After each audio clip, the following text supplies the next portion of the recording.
A very good morning to you. My name is Daniel Wahome and welcome to Sports Check on this Monday morning. It is the 22nd day of November 2021. It's a day when we're going to be having conversations around sport. We're going to be talking about canoeing in rough waters, and also we're going to be talking about the hit squad boxing in Kenya, and also a conversation around football. But before that, what other conversations are we going to be keeping up with? We've got the Cabinet Secretary for Public Service, Professor Margaret Kobia, who's going to update on the drought situation and the food relief plan. This is expected to, this update is going to be given in Embakasi at the Inland Container Depot, and this is from 11 a.m. The Kenya e-commerce strategy and e-trade readiness multi-stakeholder consultations are taking place in Nairobi today. Plus also, there is also the ministerial inspection of projects, water and sanitation. So those are three news items that we are keeping up with in the country, and our news team is out there. We shall be teaming up and linking up with them as and when that information comes through. So that's what we have got lined up in the news. But right now, let's get straight into the conversations. And before I do that, let me introduce my sign language interpreter at the bottom right of your screen. His name is Byron Abuli. Now, if you are in high school or you've been to a sports field and you've heard this chant that goes something like, "A river Nyando is not navigable." They talk about Africa having all those rapids and cataracts in the rivers, but there are people who decided this is a good challenge and you can actually make a sport out of it. We're talking about whitewater canoeing. And we've got Kenya's top whitewater canoers on my immediate left. Samuel Muturi, he is a canoeist. He does what is known as wild water canoeing and also the canoe slalom. He's going to be telling us what the differences are and also what we've got here, part of the props, the helmet, this life jacket and how he uses it. Plus also, he's got something that looks like an apron. So he's going to talk about that. And on my far left, we've got the coach. His name is Titus Muturi. Welcome, gentlemen. And I'll start with you, Samuel. For you, I was reading your story. It started when you were 12, and you decided that you're going to start doing a little bit of canoeing and playing around with boats. How did that come about? Oh, nice. So, I was living near the river Sagana. Then I used to swim around. Sometimes I could see people barging down with a raft, some in a kayak. And I was interested, so we had a canoe club around the area. So I asked my coach here and some other teammates. They told me I can join in. Then that's how I started. Yeah. What has your journey been? Because you started when you were 12. It's now what, 14 years on. What has it been like? When I started it, I did it for about few months, 5 months, then I stopped. Then after that I joined back after maybe like 2 years or more. I did some training. I had him as my coach. He trained me, and after that I didn't do a big competition till 2015. That's when I did my big event. It was in Sagana, Africa qualifiers for Olympics. It was happening in 2016, Rio or something. Yeah, Rio de Janeiro. Yes. Then we didn't make it. Few things went wrong. Yeah. So, Coach Titus, yes. Tell us about this kind of canoeing, because everyone knows about whitewater rafting. They do it as a recreational sport. But how is canoeing and how has it grown as a sport in this country and the places where it's possible to do this kind of sport? Wow, yeah, I would say basically the same you have just mentioned is like, yes, it's so far the sport have developed actually, canoe kayak sport. Basically, which we are doing actually, it's more white water, which we call it slalom. And I would say, yes, it has actually developed from where we started, because many people never thought about we can have such a kind of a sport. Even when we used to see about water sport, white water, we never thought about there is such kind of the sport. But once it was introduced the first time, when they were figuring out where they could start the sport, it was a better for a company which was also learning white water, which basically means the same thing. So when they started at Sagana, when they came, we joined that time, and then it was difficult stuff, though we had a basic know-how about the kayaking, but we never knew about the slalom. So I would say yes, we have developed from so far where we are. At least we can now contest with the international company, I mean international nations for the slalom, because this is a Europe sport or maybe a developed country sport. We never thought about such a kind of the sport, but when now so far what we have developed so far, at least we are saying we are getting there at the same time. Now, Coach, you mentioned what that people would not understand. You're talking about first of all, the equipment used, a canoe. You talk about canoe kayaking. Yes. Now, the difference between a canoe and a kayak. Explain to us that. Okay, different between canoe kayak. The one especially we are doing actually is, let me just say, when it kayak actually is using two braid paddles. The canoe is just using a single paddle. And we also have a canoe which you do it on the flat water and the white water. So yes, it doesn't matter which, but once you... Flat water is the one where, you know, they roll like the one that's rowing now, which they use the other thing. But canoe kayak, you can also have like, there is a rowing which you do, like you're doing backwards and using single braid paddle. Yes. But any canoe has it's a row, actually it has two braided paddles. Yes. So that is now canoe, kayak. Okay. And it can be either for white water or flat water. Then we're also doing like a single, whereby we're also using one single paddle. So if we talk about Suluhu, who was at the Paralympics, she does flat water. Yes. So white water is where you've got the rapid. We have the rapid now. Now you're going down the rivers or the big water volume drops and sort of things. So now you have to have you have to use a canoe kayak. So that means it is a different in terms of how it has a different perspective in terms of the science, how it was built. But the flat water, because just water which is flat, that we're using now just a single paddle. But for the canoe kayak now, we're using two braided paddle, which it is a row paddle. So for you, which did you start with, Muturi? I started with K1, that's the kayak one. Okay. The two bladed paddle, and you are sitting in it. All right. So it was hard to start with, but later on I started doing the C1. The C1, you are on your knees in it, then you have to do up the spray skirt, like the one I'm having. All right, by the way, you can stand up so that people can see, because I mentioned about an apron. So this is now the protective kit that you have. Yep. So what's the function of this? So the reason why we normally use it, it's to cover the cockpit so that the water doesn't get in the kayak. So the helmet, to avoid hitting on the rocks and all this. Life jacket will keep you floating every time you fall in the water or you are swimming. Okay. Yeah, because this is a helmet, you can actually hold up the life jacket. Life jacket. So this is it inflatable? No, we have like foam in it. You can't go down. You can't see. So you've mentioned about K1 and K2. 2015 you were there. Then in 2019 you represented the country, and this is what I'd like to come into, you know, some of your competitions. In 2019 you were in 2 championships, which I would like you to talk about. Canoe slalom. Coach, tell us about the slalom and how it works. Okay, the slalom actually is it's a competition where they set up the gate with a certain distance, about to 500 meter or less. They set up a gate along the rapids. They have only 2 type of gates, which is the 2 poles suspended on the river. The black and white, the white, red and white basically means is the upstream gate. Then we have a downstream gate. So within that course, they make a course more difficult, because it's like you have to negotiate through those gates. So downstream and upstream gates. So explain how they work.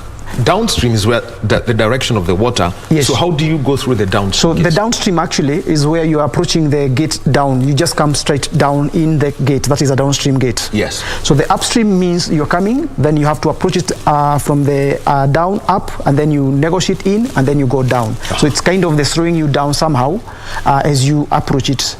And sometimes where they set it, they must be having a drop of maybe for 3 meters. The highest one, like they have just done, they have just finished a very big course whereby the course is about 5-meter drop, which is basically, it's a big course and also depend with the volumes. So this is where they set up. That is the slalom course which we have. All right, and if you would like to see, as you can see, those are the pictures and that's Muturi in action. So those are the drops. So you see the red and white are the down. Yes. Yes. If it's a different color, yes, then you've got to go now round it. Yes. Now, the first time you were there, and this was in the heat, you were ranked, 99th. That was in 2019, and this was in Spain. What was your experience from that first ride over when you were doing the slalom? So, first thing, I've never been to abroad before. Like, that was my first time. Then I have never experienced such cold water. So it was tough for me. You're from Sagana. That place can get cold in July. Not like where I was. And also, I was scared to see like New River. I have never been there. And I can see some people are so good in it. And to start with, I was scared. But after a few runs on the course, I was okay. Now, for you, your score at that point, 152.06. Tell us how they do score for you as you go down that river and through the gates, down and up. So, they normally take time. The less time, we win. And you have to go through all the gates, no missing, no touching.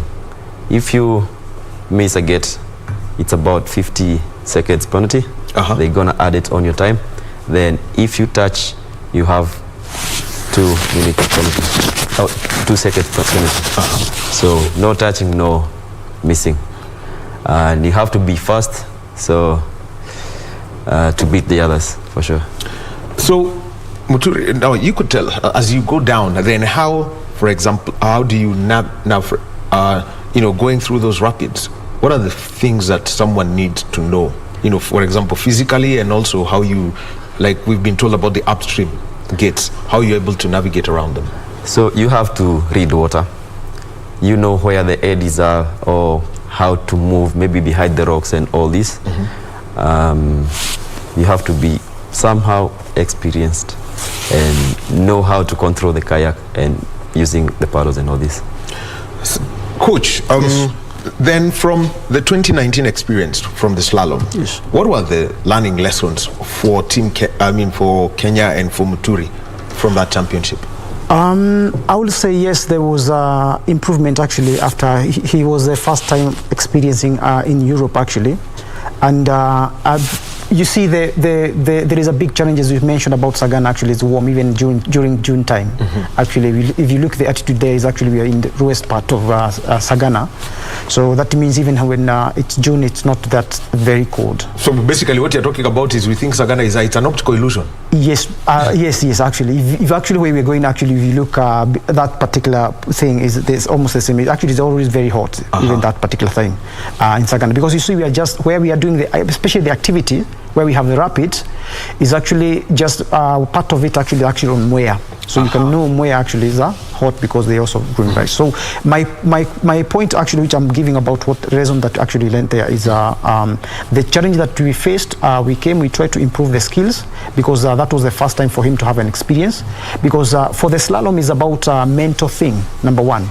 Because as you have to read the water, because every time they change the water, it's different every time, and you have to prepare yourself mentally and to understand the course, to know the lines and all those things, where do you need to follow. So when we came back, we had to work a lot about that, and also the skills in terms of how to negotiate, because once they say change the gates in different levels, and even if you had an experience with the other place, you must run the course at that particular time to understand that thing. So that is what we actually try to improve for him.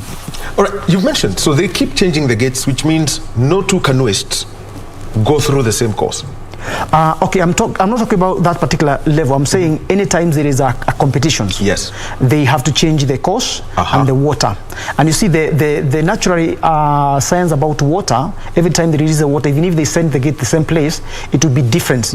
Lines, okay, despite the fact they have the same line maybe you're going, it's always change. So for example, is like for you to master several other skills for moving, you have to have a lot of experience to understand when this is being changed, this one, then the line will be here. So by the time you figure out that, and if I have been the skill about competition actually to master those things. And you see, we have all what it takes to go through those things. Yes. But now, what may be lacking is experience to have that kind of the thing, because even when you're having it Europe every other time, like even now they're having competition, one and then in the same locations. So by the time they set up the competition, so they make like 4 or 5 course during that year. So when you're setting up a course, that's the first time when you're meeting that course. So then if you don't have a master a course for different course at the same times, it's a challenge. So that's what we tried when he came back here. We tried to improve in that skills in course different levels depending on the competitions.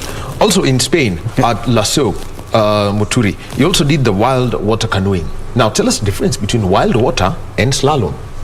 Okay, with the wild water, it's a long canoe, but there is a C1 as well and a K1 on wild water. I didn't try the C1. The C1, again, you go on your knees, and the K1, you sit and you have to brake. It's like in a Formula 1 car. Yeah, but it's long, it's hard for you to control it. Going on those corners, it's hard as well. That was my first time to do it. I went there, I felt like, oh, you're doing this. I said, like, I want to try it, but that was my first time to do it. And what's the key difference between this, the wild water and the slalom? With the slalom, it's easy for me to turn, or for everyone to turn. With the wild water, do they have gates here? For the wild water, you just go down, speed, and that's it. What's the he's mentioned for him that it's easier to do the the slalom than to do the wild water. What are the key things? Okay, let me say the wild water actually is not actually in the Olympic now, but they do it as a practical things to do the programs. Yes. But in some country like Germany, they are doing it. You see, all these things actually is they are empowering the skills in terms of the speed, because that boat is difficult to turn. It's long boats. But what they do is actually working the concept for the speed. When you're moving with that boat, and when most likely after they finish, you see they have also that kind of the competition to improve their skills in terms of the speed. So every time they're doing also the competition, they don't dwell only for the slalom only. So they use also different boats just to improve their also level of their skills. So that's why you see in Europe actually after that they do the white water, they do the wild kayak, and also they do also for the competition, though it is not in the Olympic discipline, maybe one day to be, but it's so good for the speed work and also for how you can able, because it's a very unstable compared to the slalom, so it also develop your stability when it comes to the turns and other things. So it also improve the skill for the athlete at the same time. Now I want to come into something. The 2021 championships in Slovakia, you're in Bratislava, and there was a K1 and there was also the C1. You performed better in the C1. What's the difference when you go and paddle through in that canoe? The C1, you've mentioned that you're kneeling on that. It looked like it's much better for you when you're doing the C1 than the K1, where you are, fully seated in the boat. So my coach here, I think he spotted me. Maybe I can be better in C1. That's why I'm trying it. And for the C1, we doesn't have like many paddlers. Mostly in Africa we have a few, and he saw like potential, and maybe I can be good in it and beat the other people's. So C1, what makes him good in C1? Okay, now by the way, becoming coaches now, what I've learned a lot basically is actually, you see, especially what you're looking now, we have other people, other athletes and other things. Also, you look in terms of the posture, the size and other different things. He's a very good now. Okay, because we were only doing the K1 before, but if we look now who actually can do 1, 2, 3, 4, he is a very good in C1. Until I told him, you are very good in C1. Because when I look at the structure, because it also requires somebody who is a bit more smarter, is taller, because he's also kneeling, and then the hands, you have to look all those kind of the art, particularly for the athletes. So he's good on that. And that's why I was telling him, I think for K1, maybe you need to shift to the C1. I see a good performance in C1, and even actually, the numbers speak for themselves. In the first heat, 171.07, that was your score, and ranked 51st. In the second heat, 167.81, ranked 30th. What was that for you, moving up 21 ranks? Ask me again, please. Moving up 21 ranks. Hit 1, you are ranked 51st. Hit 2, 30. Every time when we are competing, we have like route for everyone, coming down, reducing the number of the athletes. So that's how we did it. I can't remember the 51 in hit one. In hit one. The second one, some people will drop out. They are not coming in. So I think that's how I beat them. For the K1, also ranked 44th, how much of an improvement did you see yourself having as compared to 2019 in Lasu and your performance in Bratislava in September? In Lasu, it was World Championship. Yes. And also we had very many people competing. Then in Bratislava, I think many people didn't turn up, mostly Africa countries. Some of them, they didn't turn up, maybe. Coach, he's mentioned Africa enough times. What's the canoeing scene in Africa?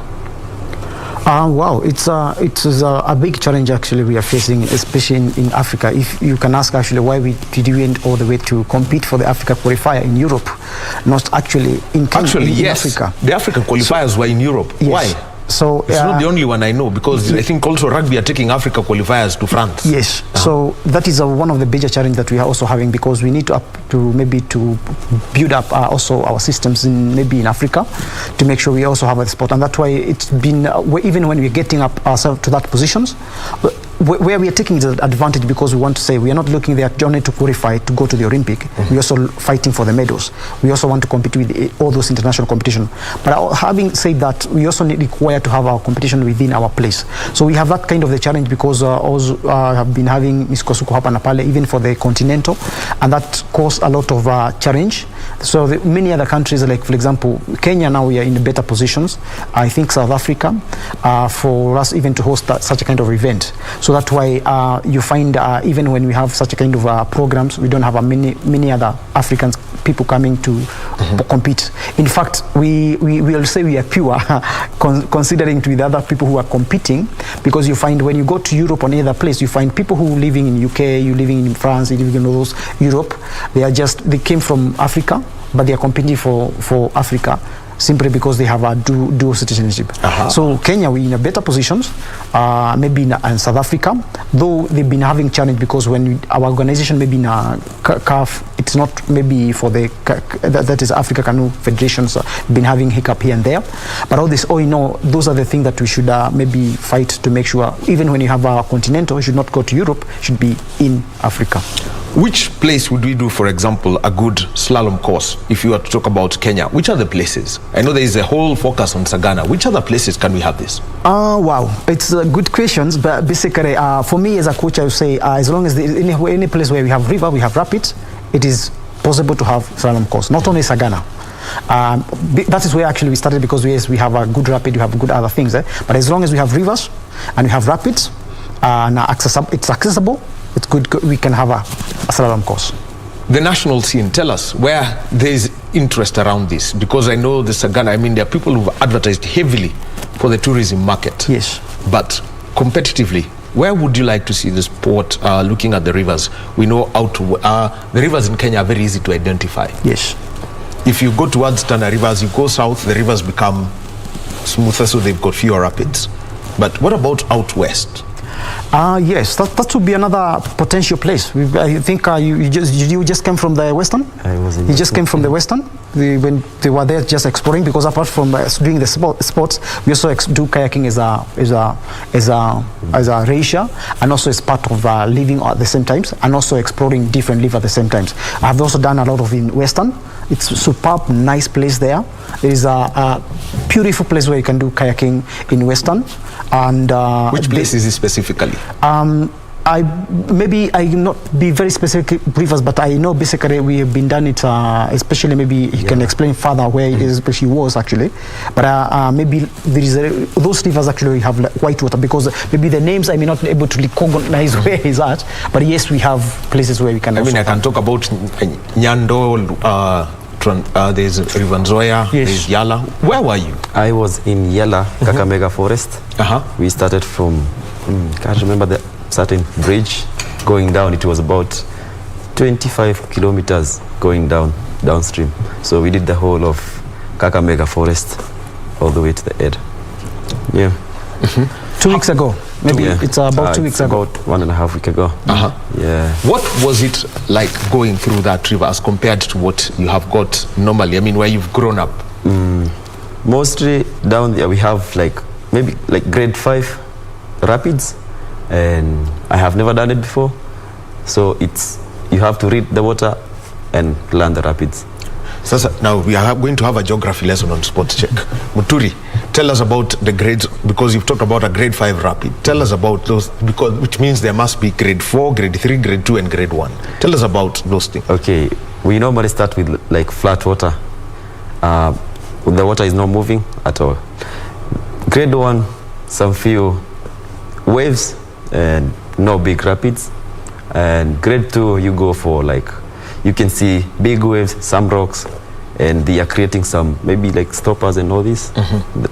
Some water is turning back to upstream side. And grade 3, you go on those big drops for about, let's say, a meter drop, and going to maybe 1.5 meter drop. That goes to grade maybe 3 plus to 4. Then you have those big stuffs, maybe about 3 to 4 meters. They become grade 4, heading up to grade 6. We normally learn every rapid, which is up to grade 6. Over grade 7, we don't do them. That's something close to, you'd consider that a small waterfall. Yeah. That's what you'd consider it. Equipment-wise, the boats that we use here as compared to the boats that are used in international competitions, how different are they? Absolutely a big difference. A big difference, because you find you also have to master the boats as an athlete, especially when you are competing for the Olympic. You know, there is because of the competition, like in Europe, you find many people they are doing kayaking and other things. For them to identify who will represent them, there is a high competition. So therefore, they have to consider also the equipment. So yes, equipment is a factor to consider.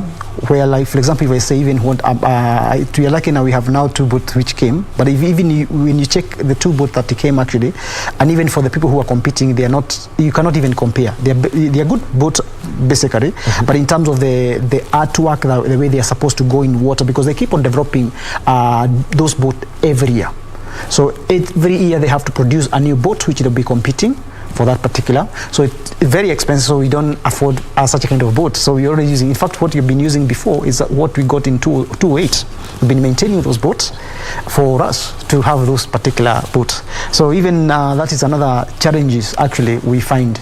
So, but compare with the other side is if you have a good exposure and you want also to compete for that level, it's good to have equipment that will be competing like every other nation. They make sure, for example, those big countries, they have their own boats. Every year they have new boats which they are launching for, and they have different. The latest boat that we saw in Spain. Wow, just amazing. And because we are not qualified for that, we just get water. But as long as we have a skill, we just do with what we have.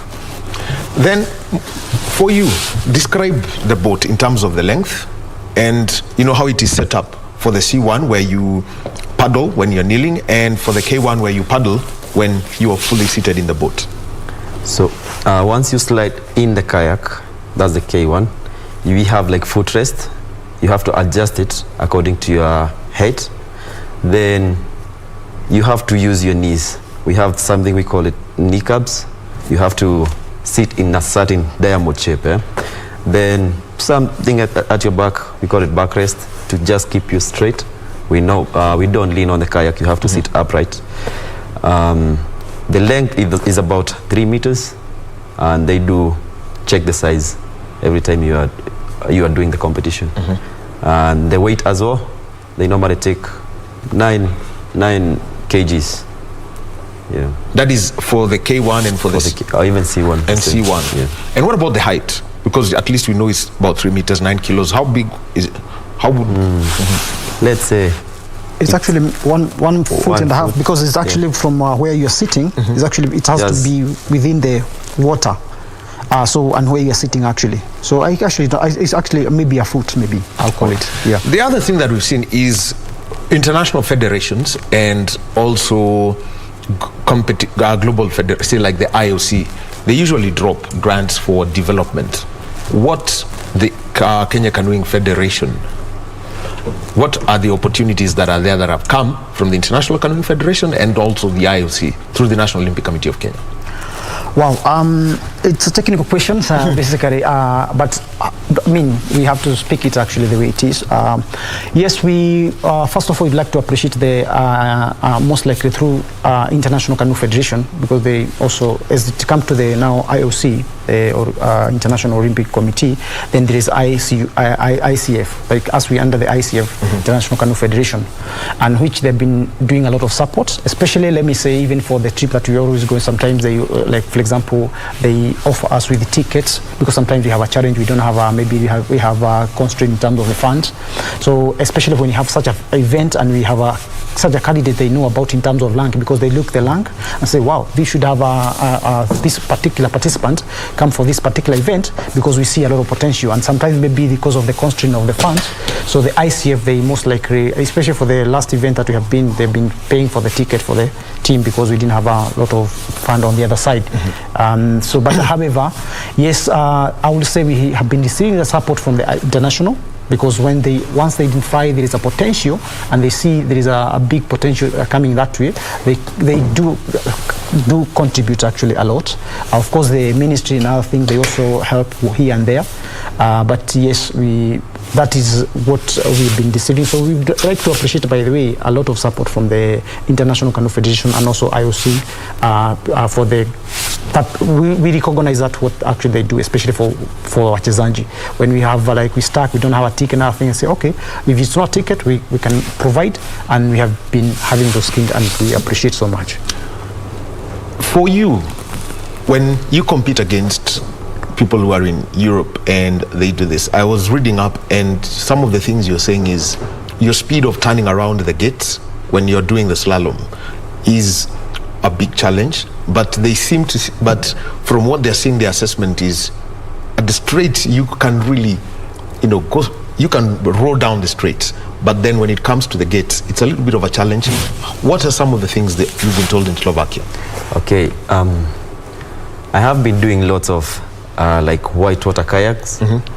We call it creek boating, doing all these big stuff. So maybe I'm good in endurance. I can paddle fast for a long time as well. But turnings with the slalom, you have to be sitting in it almost every day. And also you need to have like different courses for you to try them and try all the gates going down and turnings on the upstream gates. That's the challenge. So coach, how do you then set up this for him to train so that that gap in his skill set is filled? So that's why we are saying most likely what you have there, the course is not very enough, but that is, we are using what actually have. That's the most important things. Let me give an example. The people now who are actually competing now, focusing, because this is our target in terms of the next Olympic. Of course we have other people, but in terms of ranking, and we understand this is what we are looking. So why even now we wish to have a scholarship, because what now is happening for any other person who is competing for the slalom for the next Olympic, if you compare with him, he will tell you how many courses he will do within 1 year, and you come and say if you only have one course, you'll see a big difference. So as you're saying, in terms of improving skills, you require a lot of courses, and that's why you see they are so much exposed to different courses in where you go into those places. There is a big competition. They keep on moving around, doing a lot of training. So yes, having more courses, it is better, because it's keep on improving your skill, and every time you make sure every day, maybe 1 or 2 hours you're in the water. So us is like we only have one course here. Even if you be there, most likely you'll be only maybe running one particular skills. But there you see they exposed to different courses. That's why we look, especially once we find somebody like him, would like to have a scholarship, for example, for the time, maybe before that, for him, as long as we know this is a talent, this is a thing that we need to bring, so he need to expose to those different places and then to train. Especially now it's in France, they have a big courses in different places, so you can keep on rotating in different courses. That is one of the things. So as well, yes, we train here with what we have, but as well, once we identify because of the competition is Olympic material, then I would say we still don't have enough courses to expose this one. We need more exposure. Let me just throw it back to him. From what you saw in Kakamega Forest, when you are doing what is it called? It's creek boating, river trip. Yeah, that creek boating. Yeah.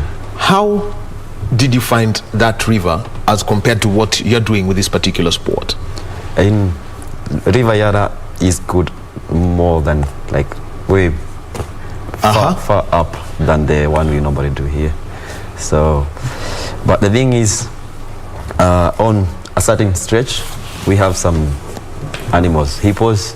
So sometimes it's a challenge to set maybe a course in a certain place. Yeah.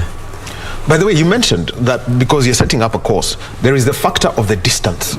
So how long is a slalom course, including the gates?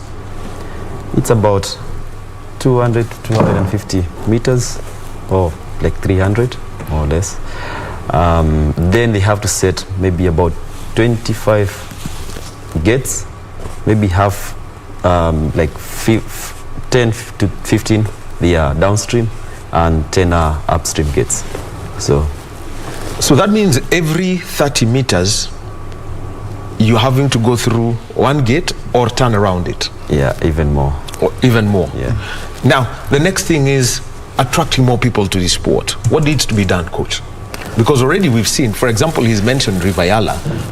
The sections that are there, it's a 300-meter course that you can create, or say a shorter one, for the opportunities that are there. You can think of River Yala, the famous River Nyando. Yes, there is many opportunities. Even I have also done River Yala, Kakamega, as we explore, but long time not now. Also in Meru, in the side of Meru also, we have many places actually where we have a lot of potential to do this. That is one of the other challenges about where you're setting up the course. You have to mind about the wildlife animal like hippo and other things. So that's the key thing. But there is where we have white water most likely. And there is a way we check in terms of, for example, why Sagana, you ask yourself where we do that, where there's no hippo, there's no crocodiles. But I'll tell you the reason, most likely for the white water and also for the water temperature, it push them to different dimension at the same time. So it's not possible to find those things there. So they prefer cold water? Yes, they prefer warm water. Warm water. Yes, you see, like in Sagana, it's very, very unique because I said it's a raw place, but you see we have two water coming from Abadeas and also from Mount Kenya. Yes. So it's coming down. So along where we have the rapids, the water is still cold. So you find as you go down, further down, yes, there is also a place we can find rapids and a good place, but there's no accessibility. So what I would say, maybe the solution for this, because we have resources, we have other things, as we bring maybe like, for example, where we are in Sagana, we have different private investors who are doing also whitewater as a commercial. Once they identify the different place, number one is it can, most of the courses actually they're being built, or maybe they are like a built by, is like a artificial kind of, they develop them in what they want to do. It's the same thing. So once you identify the place, then it requires that kind of a setup whereby it have to be developed. And then you see, it's once you set up different things at the same time, you know, okay, this place is terribly invested with the animal, so we can maybe migrate them to different places at the same time. But that is for the future long term, as long as there is will to do what particular things. That is one thing. The second thing I would say very important, even for development, which I'm also doing now, is actually because I find out when you're doing kayaking, one of the principles to understand when you're training you have to know how to swim. And many people who even come to do those things, they don't know how to swim. So you see, you start now from teaching them how to do swimming. So what we're looking is like we start up programs into different areas, even when they don't have a lot of water, starting swimming as a basics. Even though they will not go to the Olympic, but as maybe they will develop a certain interest in terms of they know how to swim, they can also do other activity for the water. So that's what you're saying, because when you streamline in the white water, maybe when you see that water, what they're doing, you get scared. But now what I'm saying for us to develop this sport from the beginning, you have now to make it to wider. It doesn't matter whether there is big water or there is small water. If it's flat water, you can start from there. Number one, you start a program maybe for training people about swimming, especially in the school, so people they keep on learning about these programs. Maybe from there they also develop interest about canoe, kayak and other things. So people who are afraid of water that is in excess of 1 bucket, please don't. There is a lesson in swimming that can come for you. Yes. Now, Muturi, I want to talk about your teammates, because Kenya is a team, and the kind of competition that you've got in the country. Okay, now mostly we have like my workmates and some other peoples. We do work together, and also we do slalom together. With the other team, we normally explore some new rivers, and we help each other on gate setting and all this. We support each other on all those kind of things. Majina ya hawa wachezaji. Oh, we have in the national team people who don't the same kit. Okay, we have Daniel Chomba. Oh, we normally call him Batista. That's his nickname. And we have. Why do you call him Batista after the wrestler? Is he that huge? He's somehow huge. He got muscles, and he's a good man. And we have Levis Peter. He's a young padra, and he's developing skills. He's doing well. And we have some for Chomba, aka Batista. Yeah. What's he good in? The K1 where you sit, or the C1 where you're kneeling? He's good in K1. He was doing it more long time ago, but now he's saying that he's like becoming old. He wanna be more like a coach. We are doing the same with him. I'm almost heading there. Yes. And we have. I mean, at 26, still have another 5 years. That's what I want to try. Maybe in the next Olympics, I want to see whether I will make it. If I don't, we're still training some young padras, and they are good in it. All right. Levis Peter. We have Alphax at minor, and some other young people. We have a certain boy. He's about 13, and he's growing well in kayaking. His name is Alno, and we have so many people. Even girls as well. Some girls. We have like some a certain girl known as Jerry and Brenda and so many others. Then, what are the sporting opportunities for Kenya that are available between now?